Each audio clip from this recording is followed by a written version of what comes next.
Ensuite, le numéro 4, c'est se passer de la chaleur. Éviter les sèche-cheveux, éviter les fers au maximum.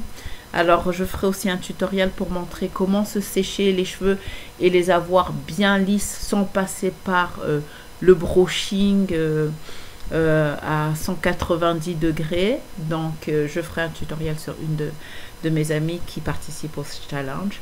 Donc, numéro 4, se passer de la chaleur au maximum.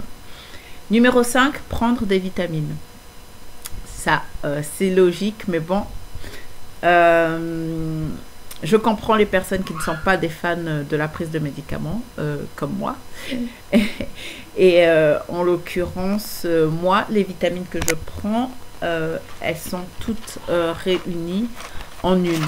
Comme ça me fait la prise de médicaments en une seule prise. C'est-à-dire skin, comme vous pouvez voir, skin, hair et nails.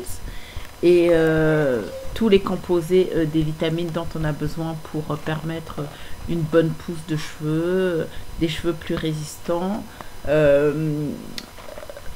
Ça va aussi bien sûr avec une belle peau, des ongles beaucoup plus durs, résistants, qui se cassent moins forcément. Donc voilà. Je suis sûre qu'on peut trouver ça n'importe où, en Belgique, en France. Juste des vitamines spécialement qui regroupent tout ce qui permet la pousse de cheveux et d'avoir des ongles plus résistants. Donc, numéro 5, prendre ces vitamines. Le numéro 6, je le dis, ça peut paraître logique, mais bon, hydrater ses cheveux matin et soir. Hydrater ses cheveux 2 fois par jour, chaque jour. J'ai été interrompue. Donc, ensuite, nous aurons 7, masser son cuir chevelu. Devant la télé, après un shampoing, après régulièrement passer ses doigts et vraiment masser son cuir chevelu pour permettre au sang de circuler. Donc, ça sera notre numéro 7. Le 8, ça, je le dis, ne pas inonder son cuir chevelu d'huile. Alors, certaines personnes ont tendance à penser que si elles ont des pellicules ou le cuir chevelu un peu sec, il faut y aller avec de l'huile. Non, si vous avez le cuir chevelu qui a des pellicules, prenez un shampoing adapté. Si c'est sec, alors ça veut dire que votre shampoing peut-être est trop agressif pour vous. Essayez un shampoing sans sulfate de sodium. Je crois que oui, c'est ça, sulfate de sodium. Le cuir chevelu, oui, mettre du beurre de karité, de l'huile de noix de coco, mais ne pas l'inonder, en mettre des tonnes. Non, ça ne sert à rien, ça empêche juste le cuir chevelu de respirer. C'est comme si vous mettiez de la crème sur votre visage et que vous en mettiez des couches et des couches et des couches. Forcément, ça ne sert à rien. Donc voilà, évitez d'inonder son cuir chevelu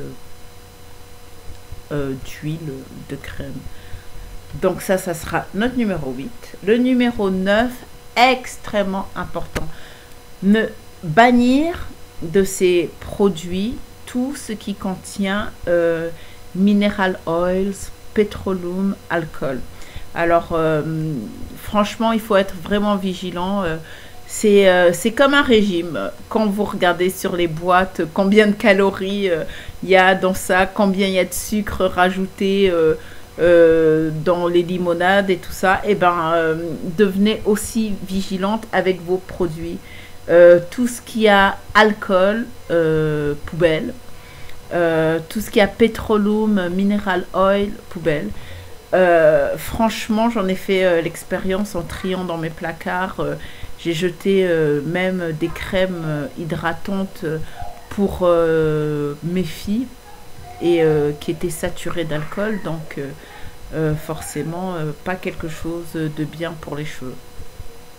Donc évitez cela. Je sais que on en a souvent dans les sprays pour faire briller. Moi j'avais une grande bouteille de spray pour faire briller les cheveux de mes filles qui étaient à base d'olive naturelle et il y avait forcément de l'alcool dedans, donc elle est allée à la poubelle. Maintenant je préfère utiliser plus les sérums protecteurs qui donnent le même effet et, sans l'impact de casser les cheveux. Donc voilà. Donc numéro 9, ne pas utiliser de produits dans lesquels se trouve mineral oil, pétroleum ou alcool.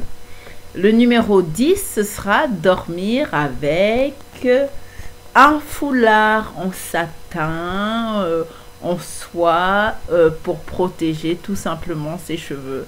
Parce que ce que je vous ai expliqué pour la casse des cheveux à l'arrière qui se frottent sur les habits, forcément quand on dort, les cheveux se frottent contre l'oreiller, qui est souvent l'oreiller à base de coton.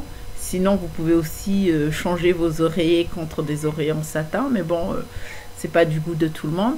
Donc voilà, cette friction quand on dort des cheveux contre son oreiller, toute l'hydratation que vous aurez mis dans vos cheveux avant d'aller dormir, forcément, va passer de vos cheveux à l'oreiller, qui n'en a pas forcément besoin. Donc voilà, dormir avec son petit foulard en satin.